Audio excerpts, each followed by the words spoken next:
TV5ನ ಒಂದು important news ಇದು. TV5ನ ಕಡೆಯಿಂದ ಏನಂತ ಹೇಳಿದ್ರೆ ನೋಡಿ, ಮೊನ್ನೆ ಪವಿತ್ರ ಗೌಡ ಜಾಮೀನು ಅರ್ಜಿ ಕೂಡ ಇತ್ತು. ಈಗ ಒಂದು ಕಡೆ ಸಿದ್ದರಾಮಯ್ಯನವರ ಕೇಸು, ಒಂದು ಕಡೆ ಪವಿತ್ರ ಗೌಡ ಜಾಮೀನು ಅರ್ಜಿಯ ವಿಚಾರಣೆ ನಡೀತಾ ಇತ್ತಲ್ಲ. ಪವಿತ್ರ ಗೌಡಗೆ ಜಾಮೀನು ನಿರಾಕರಣೆ ಆಗಲಿಕ್ಕಿದ್ದಂಥ ಕಾರಣ ಏನು ಅಂತ ಒಂದು ಪ್ರಶ್ನೆ ಇಟ್ಕೊಂಡಾಗ, ಇದು ಬರೀ ಪವಿತ್ರ ಗೌಡಗಲ್ಲ, ಎಂಟೈರ್ ದರ್ಶನ್ ಗ್ಯಾಂಗೇನೆ ದೊಡ್ಡ ರೀತಿಯಲ್ಲಿ ಉರುಳಾಗುವಂಥ ಚಾನ್ಸಸ್ ಇದೆ. ಕಾರಣ SP ಪ್ರಸನ್ನಕುಮಾರ್ ಅವರು ಇದ್ದಾರಲ್ಲ, ಅವರು ಮಾಡಿದಂಥ ಒಂದು ವಾದ. ಇದು ಬರೀ ಒಂದು ಜಾಮೀನು ವಿಚಾರಕ್ಕೇ ಪ್ರಸನ್ನಕುಮಾರ್ ಅವರ ವಾದದ ತೀವ್ರತೆ ಇಷ್ಟಿರಬೇಕಾದ್ರೆ, ಇನ್ನು ಮುಂದಿನ ದಿನಗಳಲ್ಲಿ ನಾಳೆ ಚಾರ್ಜ್ ಶೀಟ್ ಸಬ್ಮಿಟ್ ಆಗುತ್ತಲ್ಲ, ಚಾರ್ಜ್ ಶೀಟ್ ವಿಚಾರ ಹಿಡ್ಕೊಂಡ್ರೆ ಏನಾಗಬಹುದು ಡಿ ಗ್ಯಾಂಗ್ ಕಥೆ ಅಂತ ಕೂಡ ಒಂದು ಕಡೆ ವಿಷಯ ಇದೆ. ಇಲ್ಲಿ ರೇಣುಕಾಸ್ವಾಮಿ ಕೇಸ್ನಲ್ಲಿ ಪವಿತ್ರ ಗೌಡಗೆ ಜಾಮೀನು ನಿರಾಕರಣೆ ಆಗಿದ್ದು ಬೇರೆ ಅಲ್ಲ, ಎಂಟೈರ್ ಡಿ ಗ್ಯಾಂಗ್ಗೆ ಆರಂಭಿಕ ಹಿನ್ನಡೆ ಆಗಿರೋದು ಬೇರೆ ಅಲ್ಲ ಅಂತ. ಇನ್ನೂ ಕೂಡ ಮುಂದೆ ದೊಡ್ಡ ಮಟ್ಟದ ಸಂಕಷ್ಟ ಡಿ ಗ್ಯಾಂಗ್ಗೆ ಇದೆಯಾ ಅಂತ. ಬರೀ ಬೆಂಗಳೂರಿಂದ ಬಳ್ಳಾರಿ ಜೈಲು, ಬೆಂಗಳೂರಿಂದ ಬೆಳಗಾವಿ, ತುಮಕೂರು, ಶಿವಮೊಗ್ಗ, ಮೈಸೂರು ಇಷ್ಟೇ ಅಲ್ಲ ವಿಚಾರ. ಇದಾದ ಮೇಲೆ ಇನ್ನೂ ಕೂಡ ದೊಡ್ಡ ಮಟ್ಟದಲ್ಲಿ ಡಿ ಗ್ಯಾಂಗ್ಗೆ ಸಮಸ್ಯೆಗಳಿದೆಯಾ ಅಂತ ನೋಡಿ. ಊರಿಗೆ ಮುಂಚೆ ಬೇಲ್ಗೆ ಅರ್ಜಿ ಹಾಕ್ಕೊಂಡಿದ್ದು ಪವಿತ್ರ ಗೌಡ.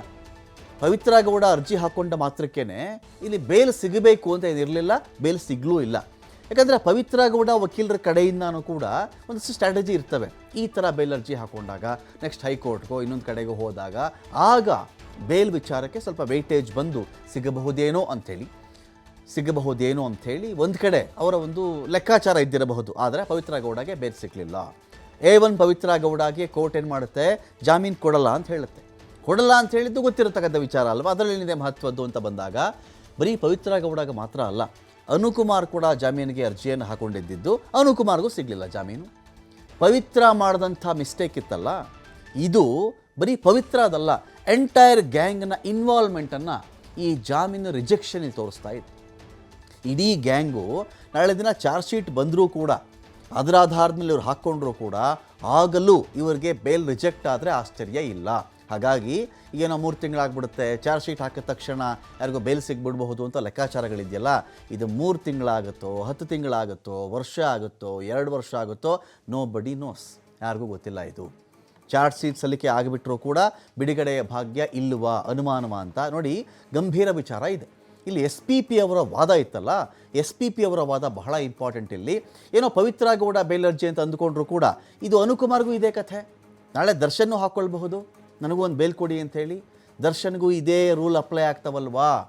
ಮಹಿಳೆ ಅನ್ನೋ ಕಾರಣಕ್ಕೆ ಜಾಮೀನು ಕೊಟ್ಟುಬಿಡಿ, ಆ ಹುಡುಗಿದು ಪಾತ್ರ ಇರಲಿಲ್ಲ, ಬರೀ ಸುಮ್ಮನೆ ಕಪಾಳಕ್ಕೆ ಒಂದೇಟು ಹೊಡೆದಿರಬಹುದು, ಕಪಾಳಕ್ಕೆ ಹೊಡೆದೋಗ್ಬಿಟ್ರೆ ಸತ್ತು ಬಿಡ್ತಾರೆ ಯಾರಾದ್ರೂ, ಆ ಥರದ್ದು ಇದೆಯಾ, ಆ ಹುಡುಗಿ ಅಲ್ಲಿರಲಿಲ್ಲ, ಈ ಥರದ್ದೊಂದು ವಾದ ಆ ಕಡೆಯಿಂದ ಕೂಡ ಇತ್ತು, ಪವಿತ್ರ ಗೌಡ ವಕೀಲರ ಕಡೆಯಿಂದ ಕೂಡ ಇತ್ತು. ಬಟ್ ಯಾವುದಕ್ಕೂ ಕೂಡ ಇಲ್ಲಿ ಮಾನ್ಯತೆ ಸಿಗಲಿಲ್ಲ.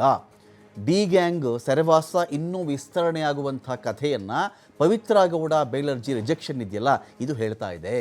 ಏನಕ್ಕೆ ಹಾಗಾದರೆ ಪವಿತ್ರ ಗೌಡ ಬೇಲ್ ಅರ್ಜಿ ರಿಜೆಕ್ಟ್ ಆಗಿದೆ ಯಾಕೆ ಅಂತ ನೋಡಿದ್ರೆ, SPP ಅವ್ರ ವಾದ ಹೀಗಿದ್ದಿದ್ದು ನೋಡ್ರಿ, ಕೇವಲ ಮಹಿಳೆ ಎನ್ನುವ ಕಾರಣಕ್ಕೆ ಜಾಮೀನು ಕೊಡೋಕ್ಕೆ ಬರಲ್ಲ. ಮೃತನಿಗೆ ಎಂಟೈರ್ ಗ್ಯಾಂಗ್ ಊಹಿಸಲಾಗದಷ್ಟು ಚಿತ್ರಹಿಂಸೆಯನ್ನು ಕೊಟ್ಟಿದ್ದಾರೆ ಇವರು. ಅನ್ಇಮ್ಯಾಜಿನಬಲ್, ನೀವ್ಯಾರೂ ಕೂಡ ಊಹೆ ಮಾಡ್ಕೊಳಕ್ಕಾಗಲ್ಲ. ಆ ತರಹದ ಬ್ರೂಟಲ್ ಇವೆಲ್ಲವೂ ಕೂಡ, ಅಂಥ ಹಿಂಸೆ ಕೊಟ್ಟಿದ್ದಾರೆ ಇವರು. ಪವಿತ್ರ ದರ್ಶನ್ನು ಇಬ್ಬರು ಒಟ್ಟಿಗೆ ಕೃತ್ಯ ನಡೆದಂತಹ ಸ್ಥಳದಲ್ಲಿ, ಸೀನ್ ಆಫ್ ದಿ ಕ್ರೈಮ್ ಅಲ್ಲಿದ್ದರು. ಆ ಜಾಗದಲ್ಲಿ, ಯಾವ ಜಾಗದಲ್ಲಿ ಅವನಿಗೆ ಟಾರ್ಚರ್ ಮಾಡಲಾಗಿತ್ತೋ, ಯಾವ ಜಾಗದಲ್ಲಿ ಅವನು ಸತ್ತೋದ್ನೋ, ಆ ಜಾಗದಲ್ಲಿ Pavithra Gowda as well as Darshan present, ಇಬ್ಬರು ಪ್ರೆಸೆಂಟ್ ಇದ್ದರು ಅಲ್ಲಿ. ಪವಿತ್ರ ಗೌಡ ಮತ್ತು ದರ್ಶನ್ನು ಪಟ್ಟಣಗೆರೆ ಶೆಡ್ನಲ್ಲಿ ಇದ್ದದ್ದನ್ನು ಪ್ರತ್ಯಕ್ಷದರ್ಶಿ, ಕಣ್ಣಾರೆ ಕಂಡಂಥ ವ್ಯಕ್ತಿ ಗುರುತಿಸಿದಾರಲ್ಲಿ. ಪವಿತ್ರ ಮತ್ತು ದರ್ಶನ್ ಧರಿಸಿದಂಥ ಬಟ್ಟೆಯಲ್ಲಿ ಮತ್ತು ಅವರ ಪಾದರಕ್ಷೆಗಳು, ಶೂನೋ ಚಪ್ಪಲಿನೋ ಏನೋ ಆಗಲಿ, ಅದರಲ್ಲಿ ರೇಣುಕಾಸ್ವಾಮಿಯ DNA ಕೂಡ ಪತ್ತೆಯಾಗಿದೆ. ಸ್ವಾಮಿ, ಹುಡುಗಾಟವ ಇದು? ಈ ಮಹಿಳೆ ಏನೂ ಮಾಡಲಿಲ್ಲ, ಏನೋ ಬರೀ ಕಪಾಳಕ್ಕೆ ಹೊಡೆದ್ಬಿಟ್ರೆ ಸತ್ತೋಗ್ಬಿಡ್ತಾರೆ ಅಂತ ಹೇಳ್ತಾರಲ್ಲ. Scene of the crime scene, ಅಲ್ಲಿ ಇವರಿಬ್ಬರು ಇದು ನಿಜ ತಾನೇ? ರೇಣುಕಾಸ್ವಾಮಿಯ DNA ಇವರ ಬಟ್ಟೆಗಳ ಮೇಲೆ, ಇವರ ಪಾದರಕ್ಷೆಗಳ ಮೇಲೆ ಕಾಣಿಸುತ್ತೆ ಅಂತ ಹೇಳಿದ್ರೆ ಅರ್ಥ ಏನು? ಅವರಲ್ಲಿ ಪ್ರೆಸೆಂಟೂ ಇದ್ದರು, ಅವರಿಂದ ತೊಂದರೆನೂ ಆಗಿದೆ ರೇಣುಕಾಸ್ವಾಮಿಗೆ ಅಂತ ಆಯಿತು. ಅವನ ರಕ್ತ ಚಿಮ್ಮಿರಬಹುದು, ಅದು ಇವ್ರ ಬಟ್ಟೆ ಮೇಲೆ ಸಿಕ್ಕಿರಬಹುದು, ಚಪ್ಪಲಿ ಮೇಲೆ ಸಿಕ್ಕಿರಬಹುದು, ಶೂ ಮೇಲೆ ಸಿಕ್ಕಿರಬಹುದು. ಇದ್ರದ್ದೆಲ್ಲ ಕಥೆ ಏನು? ಪವಿತ್ರ ದರ್ಶನ್ ಶೂನಲ್ಲೂ ಕೂಡ ರೇಣುಕಾಸ್ವಾಮಿಯ ರಕ್ತದ ಕಲೆಗಳು ಇದೆ. ಇದನ್ನ ಯಾಕೆ ಹೇಳ್ತಾ ಇದ್ದೀವಿ ಅಂತ ಹೇಳಿದ್ರೆ, ಈ ಬೇಲ್ ರಿಜೆಕ್ಷನ್ನು ಅಥವಾ ಈ ಸೆರೆವಾಸ ಮುಂದುವರಿತಾ ಇರೋದಿದೆಯಲ್ಲ, ಇದು ಬರೀ ಪವಿತ್ರ ಗೌಡಗೆ, ಅನುಕುಮಾರ್ಗೆ ಮಾತ್ರ ಸೀಮಿತ ಅಲ್ಲ. It applies to Darshan also and other accused also. 17 ಜನ ಇದ್ದಾರೆ ಇದರಲ್ಲಿ. ಇವರಿಬ್ಬರಿಗೆ ರಿಜೆಕ್ಷನ್ ಆಯಿತು ಅಂತ ಅಂದ್ಕೊಳ್ಳೋಣ, ಉಳಿದವ್ರದ್ದೇನು ವಿಭಿನ್ನ ಇರಲ್ವಲ್ಲ. ಕ್ರೈಮ್ ಸೀನಲ್ಲಿ ಇದ್ದರು ಅಂತ ಅಲ್ಲಿ ಪ್ರೂವ್ ಮಾಡಿರೋದು SP ಪ್ರಸನ್ನಕುಮಾರ್ ಅವರು. ಅಪರಾಧಕ್ಕೆ ಯಾವ ಕಾರು ಬಳಕೆ ಆಯಿತು ನೋಡಿ ಸ್ವಾಮಿ, ಇದೇ ಕಾರಲ್ಲಿ ಇವ್ರು ಒಳಗಡೆ ಬರ್ತಾ ಇರೋದು CCTVಯ ಫುಟೇಜ್ಗಳಲ್ಲಿದೆ. ಕೊಲೆ ನಡೆದಂತಹ ಸಂಚಿನ ವಿಚಾರ ಇದೆಯಲ್ಲ, ಹಲವು ವಿಚಾರಗಳನ್ನು SP ಪ್ರಸನ್ನಕುಮಾರ್ ಅವರು ನ್ಯಾಯಾಲಯದ ಗಮನಕ್ಕೆ ತರ್ತಾರೆ. ಫೆಬ್ರವರಿ 2024ರಲ್ಲಿ ಮೃತ ವ್ಯಕ್ತಿ ಅಷ್ಟೆಲ್ಲ ಮೆಸೇಜ್ ಮಾಡಿದ್ದಂತೆ ಸ್ವಾಮಿ. 2024 ಫೆಬ್ರವರಿಯಲ್ಲಿ 3/6/2024ರಲ್ಲಿ ಅಂದರೆ ಜೂನ್ 3ನೇ ತಾರೀಕು ಇದೇ ವರ್ಷ ಪವಿತ್ರ ಗೌಡ ರೇಣುಕಾಸ್ವಾಮಿಗೆ ಮೆಸೇಜ್ ಮಾಡ್ತಾರೆ. ಮೆಲ್ಲಗೆ ಇನ್ಸ್ಟಾಗ್ರಾಮ್ನಲ್ಲಿ ರೇಣುಕಾಸ್ವಾಮಿಯವರ ನಂಬರನ್ನು ಪಡೆದುಕೊಂಡಿದ್ದು ಪವಿತ್ರ ಗೌಡ. ಇದು SP ಅವರ ವಾದ. ಇದು ಇಲ್ಲಿ ಯಾರೋ ಪವಿತ್ರ ಗೌಡ ಇನ್ಯಾರಿಗೂ ಹೇಳಿಬಿಟ್ರಂತೆ, ಇನ್ ಪರ್ಸೋನ್ ಅವನಾದಂತೆ, ಅವನೇ ಪವಿತ್ರ ಗೌಡಳಂತೆ ನಟಿಸಿ ನಂಬರ್ ಪಡ್ಕೊಂಡ ಅಂತ ಒಂದು ವಾದ ಇದೆಯಲ್ಲ. ಇಲ್ಲ, ಇನ್ಸ್ಟಾಗ್ರಾಮಲ್ಲಿ ರೇಣುಕಾಸ್ವಾಮಿಯ ನಂಬರ್ ಪಡ್ಕೊಂಡಿದ್ದೆ ಪವಿತ್ರ ಗೌಡ. ಅಲ್ಲಿಗೆ ಯಾವುದೋ ಆಲ್ ಆಫ್ ಅ ಸಡನ್ ಆ ಕ್ಷಣದಲ್ಲಿ ನಡೆದಂತಹ ದುರ್ಘಟನೆ ಅಲ್ಲ ಇದು. ಆ ಕ್ಷಣದಲ್ಲಿ ಯಾರಿಗೂ ಕೋಪ ಬಂದ್ಬಿಟ್ಟು ಯಾರೋ ಸಾಯಿಸ್ಬಿಟ್ಟಿದ್ದಲ್ಲ ಸ್ವಾಮಿ. It was a planned thing ಅಂತ ಹೇಳಿ, ಇದೊಂದು ಯೋಜಿತ ಕೃತ್ಯ, ಇದೊಂದು ಸಂಚಿದು. ಮೆಲ್ಲಗೆ ಇನ್ಸ್ಟಾಗ್ರಾಮಲ್ಲಿ ನಂಬರ್ ಪಡ್ಕೊಂಡಂಥ ಪವಿತ್ರ ಗೌಡ ಆಮೇಲೆ ಆರೋಪಿ ಪವನ್ಗೆ ರೇಣುಕಾಸ್ವಾಮಿ ನಂಬರನ್ನು ಹಸ್ತಾಂತರ ಮಾಡಿದ್ದಿದ್ದು. 6/6/2024ಕ್ಕೆ ಪವನ್ ಮತ್ತು A5ಗೆ ಅವನೆಲ್ಲಿದ್ದಾನೆ ಅಂತ ಹುಡ್ಕಕ್ಕೆ ಹೇಳಿದ್ದೆ ಪವಿತ್ರ ಅಂತ. ನೋಡಿ, ಈ ಪ್ಲ್ಯಾನ್ ಮಾಡಿರೋದು ಏನೋ ಆಕ್ಸಿಡೆಂಟಲ್ಲು ಅವನೇನೋ ಬಂದುಬಿಟ್ಟಂತೆ, ಪವಿತ್ರ ಗೌಡ ಕಪಾಳಕ್ಕೆ ಹೊಡೆದುಬಿಟ್ಲಂತೆ, ಆಮೇಲೆ ಒಂದು ಸತ್ತು ಹೋಗ್ಬಿಟ್ಟಂತೆ ವಿಷಯ ಅಲ್ಲ ಇದು. ಒಂದು ಪ್ಲ್ಯಾನ್ ಮಾಡ್ಕೊಂಡಿದ್ದಾಳೆ ಪವಿತ್ರ ಗೌಡ ಅಂತ SP ಪ್ರೂವ್ ಮಾಡೋಕ್ಕೆ ಟ್ರೈ ಮಾಡಿದ್ರಲ್ಲಿ. A5ಗೆ ಮತ್ತು ಪವನ್ಗೆ ಅವನನ್ನು ಹುಡುಕ್ರಿ ನೀವು ಅಂಥೇಳಿ ಇದೇ ವರ್ಷದ ಜೂನ್ 6ನೇ ತಾರೀಕು ಇವರು ಆರ್ಡರ್ ಮಾಡ್ತಾರೆ. ರೇಣುಕಾಸ್ವಾಮಿಯನ್ನು ಕಿಡ್ನ್ಯಾಪ್ ಮಾಡಿದ್ದು, ಶೆಡ್ಗೆ ಕರ್ಕೊಂಡು ಬಂದಿದ್ದು ಪವಿತ್ರಾಗೆ ತುಂಬ ಚೆನ್ನಾಗಿ ಗೊತ್ತಿತ್ತು. ಏನು ನನಗೆ ಪವಿತ್ರ ಗೊತ್ತಿರಲಿಲ್ಲ, ಇದರಲ್ಲಿ ಪವಿತ್ರ ಇನ್ನೋಸೆಂಟ್ ಅಲ್ಲ ಸ್ವಾಮಿ, ಮುಗ್ಧಳಲ್ಲ ಆಕೆ, ಶೆಡ್ಗೆ ಅವ್ನು ಕರ್ಕೊಂಡು ಬರ್ತಾ ಇರೋ ಚೆನ್ನಾಗಿ ಗೊತ್ತಿತ್ತು. ಹೇಳಿದ್ದಿದ್ದೆ ಪವಿತ್ರ ಗೌಡ, ಫೋನ್ ನಂಬರ್ ಕೊಟ್ಟಿದ್ದೀನಿ, ಚೆಕ್ ಮಾಡಿ ಅವ್ನು ಎಲ್ಲಿದ್ದಾನೆ ಅಂತ ಹೇಳಿ. ಕರ್ಕೊಂಡು ಬರೋದು ಚೆನ್ನಾಗಿ ಗೊತ್ತಿತ್ತು. ಬೆಂಗಳೂರಿಗೆ ರೇಣುಕಾಸ್ವಾಮಿಯನ್ನು ಕರ್ಕೊಂಡು ಬಂದಾಗ ದರ್ಶನ್ಗೆ ಫೋನ್ ಮಾಡಿದ್ದು ಹೌದು. ದರ್ಶನ್ ಆಗ ಸ್ಟೋನಿ ಬ್ರೂಕ್ ರೆಸ್ಟೋರೆಂಟ್ನಲ್ಲಿ ಇದ್ದಾಗ ಜೊತೆಯಾಗಿದ್ದು ಪವಿತ್ರ. ಈ ಥರ ಆಗಿದೆ, ಇಂಥವ್ನು ಬಂದಿದ್ದಾನಿಲ್ಲಿ ಅಂತ ಅಂದಾಗ ನೋಡಿ, ಯಾವುದೇ ಒಂದು ಕ್ರೈಮಲ್ಲಿ ಆ ಕ್ಷಣಕ್ಕೆ ಏನೋ ಕೋಪ ಬಂದು, ಆ ಕ್ಷಣದ ಏನೋ ಒಂದು ಬೇಸರದಲ್ಲೋ ಸಿಟ್ಟಲ್ಲೋ ಏನೋ ಹೊಡೆದ್ಬಿಟ್ಟಾಗ ಸತ್ತೋಗೋದೋ ಏಟು ಬೀಳೋದೋ ಬೇರೆ. ಈ ಪ್ಲಾನ್ ಮಾಡ್ಕೊಂಡು ಕರೆಸೋದು ಅಂತ ಇದೆಯಲ್ಲ, ಇದರದ ಕ್ರೈಮ್ನ ಅದರದ್ದೊಂದು ತೀವ್ರತೆ ಯಾವಾಗಲೂ ಜಾಸ್ತಿ, ಅದಕ್ಕೆ ವೆಯ್ಟೇಜ್ ತುಂಬ ಜಾಸ್ತಿ ಇರುತ್ತೆ ಕೋರ್ಟ್ಗಳಲ್ಲಿ, ಶಿಕ್ಷೆ ಪ್ರಮಾಣ ಕೂಡ ಜಾಸ್ತಿ ಇರುತ್ತೆ ಅಂತ. ದರ್ಶನ್ ಮತ್ತು ಪವಿತ್ರ ಕೊಲೆಯಲ್ಲಿ ನೇರವಾಗಿ ಭಾಗಿಯಾಗಿದ್ದಾರೆ ಸ್ವಾಮಿ. ಆರೋಪಿಗಳೆಲ್ಲ ಒಟ್ಟಿಗೆ ಇದ್ದರು ಅನ್ನೋದಕ್ಕೆ ಟೆಕ್ನಿಕಲ್ ಸಾಕ್ಷ್ಯಗಳಿವೆ.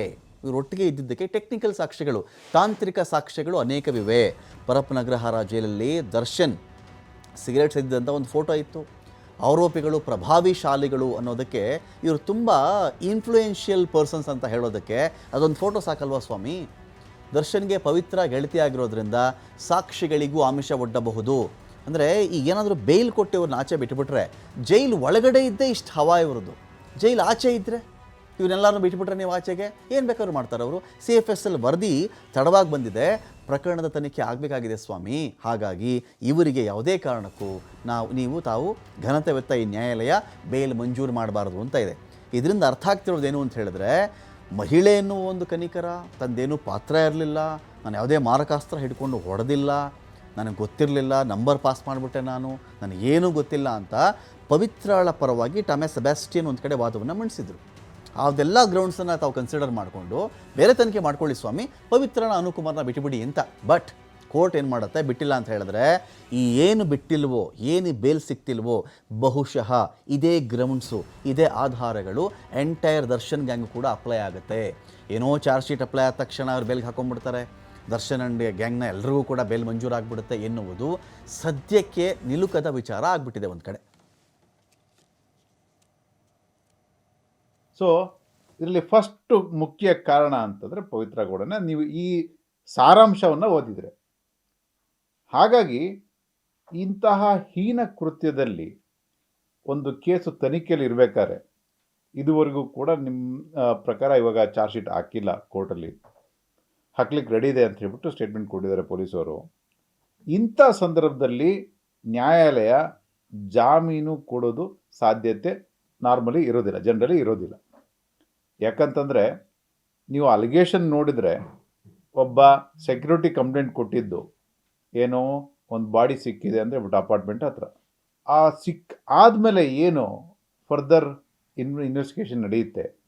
ಆ ಇನ್ವೆಸ್ಟಿಗೇಷನ್ ದಾಖಲಾತಿಗಳು ಏನೇನು ಬಂದಿದೆ ಇದುವರೆಗೂ ಆಗಿದೆ, ಅದು ಅರೆಸ್ಟ್ ಮಾಡೋಕ್ಕೂ ಮೊದಲೇ ಇನ್ವೆಸ್ಟಿಗೇಟಿಂಗ್ ಆಫೀಸರು ಇದರಲ್ಲಿ ಪ್ರಾಥಮಿಕ ತನಿಖೆಯನ್ನು ಮಾಡಿ ಅವರು ನಿಜವಾದ ಆರೋಪಿತರು ಅಂತ ಗೊತ್ತಾದ ಮೇಲೇ ಅವ್ರನ್ನ ಬಂಧಿಸೋದಕ್ಕೆ ಮುಂದುವರಿತಾರೆ. ಹೀಗಿರ್ಬೇಕಾದ್ರೆ ಇನ್ನು ವಿಚಾರಣೆ ಬಾಕಿ ಇರಬೇಕಾದ್ರೆ ಇಂಥ ಹೀನ ಘೋರ ಕೃತ್ಯದಲ್ಲಿ ಮಾನ್ಯ ಯಾವುದೇ ನ್ಯಾಯಾಲಯ ಕೂಡ ಸಾಮಾನ್ಯವಾಗಿ ಬೇಲನ್ನು ಕೊಡಲು ನಿರಾಕರಿಸುತ್ತೆ.